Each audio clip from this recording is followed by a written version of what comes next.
Hello friends, beginner box 2 के इस question का पहला हिंट वीडियो फोटो बनाएं आप देख चुके हैं, जिसमें मैंने आपको बताया कि यहाँ दो equal point charges Q equal to plus root 2 microcoulomb हमें दिए थे, जिनको हमने ऑपोजिट कॉर्नर्स पे रखा था। और फिर क्वेश्चन ने हमें कहा कि स्मॉल Q चार्जेस हमें दूसरे ऑपोजिट कॉर्नर्स पे रखने हैं इस तरीके से कि कैपिटल Q पे जो आपका चार्ज फोर्स है वो टोटल फोर्स क्या हो जाए, ज़ीरो। तो इस डायग्राम को देखने के बाद अब हमें मालूम पड़ रहा है कि हमें क्या करना है। ऑब्वियसली प्रिंसिपल ऑफ सुपरपोजिशन लगाना है, जो ये कहता है कि आपका जो नेट फोर्स होगा लेट से क्यू नॉट चार्ज पर, उसको आप क्या लिख सकते हो। आपको सुपरपोजिशन का फॉर्मूला पता है, Q I R I square are I cap. यानी अगर हमें यहाँ नेट फोर्स ज़ीरो करना है तो नेट फोर्स ज़ीरो कैसे होगा। हमने देखा कि जितना रिपल्सिव फोर्स लग रहा है उतना ही अट्रैक्टिव फोर्स लगाना पड़ेगा। हमें अट्रैक्टिव फोर्स कौन देगा, स्मॉल क्यू।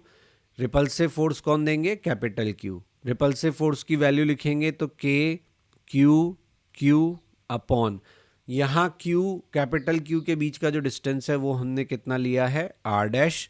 और अट्रैक्टिव फोर्स जो लगेगा वो कितना होगा, तो वो हमारा F1 वेक्टर और F2 वेक्टर का रिजल्टेंट होगा। What is F1 vector and F2 vector. तो देखिए यहाँ जो अट्रैक्टिव फोर्स स्मॉल क्यू ने लगाया इसको F1 कह दीजिए, इसको F2 कह दीजिए। होने को F1 और F2 आपस में मैग्नीट्यूड वाइज सेम होंगे।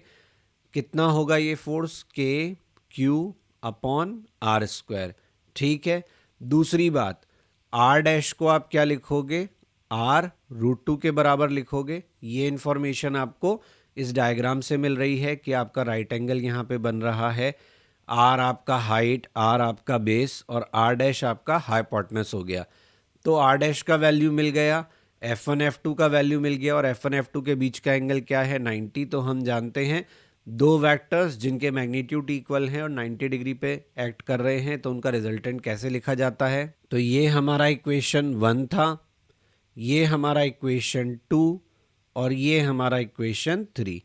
इन तीनों इक्वेशन की मदद से हमें क्या मिला, k q square upon 2r square, r dash का वैल्यू रखा। यहाँ क्या रखेंगे, root 2 k q small q upon r square. तो आर स्क्वायर से आपका क्या होगा, आर स्क्वायर कैंसिल हो जाएगा। ठीक है। एक कैपिटल क्यू आपका यहाँ कैंसिल हो गया, के कैंसिल हो गया। तो क्यू का वैल्यू आपको क्या मिला, स्मॉल क्यू का वैल्यू आपको मिला कैपिटल क्यू अपॉन 2 रूट 2।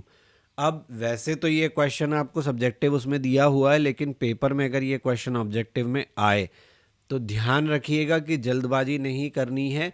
ये लिखकर ही आपका आंसर आ गया ऐसा नहीं है, अभी क्यू का वैल्यू रखना बाकी है। क्यू का वैल्यू क्वेश्चन में आपको क्या दिया है, रूट 2 दिया है ना, तो यहाँ क्या आएगा, 1/2 माइक्रोकूलम। क्यू का वैल्यू रूट 2 रखेंगे। दूसरी बात, यहाँ क्यू जो स्मॉल है इसका साइन क्या लेंगे, नेगेटिव। ऑब्वियसली ये नेगेटिव होगा तभी आपका अट्रैक्टिव फोर्स लगा पाएगा ये कैपिटल क्यू पे।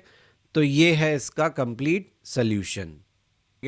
बिगिनर बॉक्स सोल्यूशन के वीडियोस के साथ ही मैं आपको क्विक रिवीजन वीडियोस भी पोस्ट कर रहा हूं मेरे इसी चैनल पे, और मेरे हर बिगिनर बॉक्स के सोल्यूशन वीडियोस से पहले वो पोस्ट किया जाएगा, जिसका पर्पस आपको एक तरीके से बिगिनर बॉक्स को अटेम्प्ट करने के लिए तैयार करना है और आपके बिगिनर बॉक्स से पहले की जो थ्योरी पार्ट है उसको कवर करना है।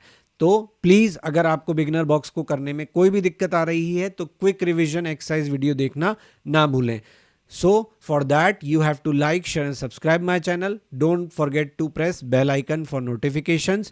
और अगर आपको मेरे क्विक रिवीजन एक्सरसाइज या मेरा कंटेंट टेक्स्ट फॉर्मेट में चाहिए तो वो मेरे ब्लॉग पर अवेलेबल है, क्वेश्चन नहीं बनता blogspot.com। अगर आप मुझे कोई सजेशन देना चाहते हैं तो आप मुझे मेरे मेल आईडी पे मेल कर सकते हैं। यही कंटेंट मैं फेसबुक पेज पर भी क्वेश्चन नहीं बनता पर पोस्ट करूंगा और इंस्टाग्राम पर भी आप मुझे ज्वाइन कर सकते हैं।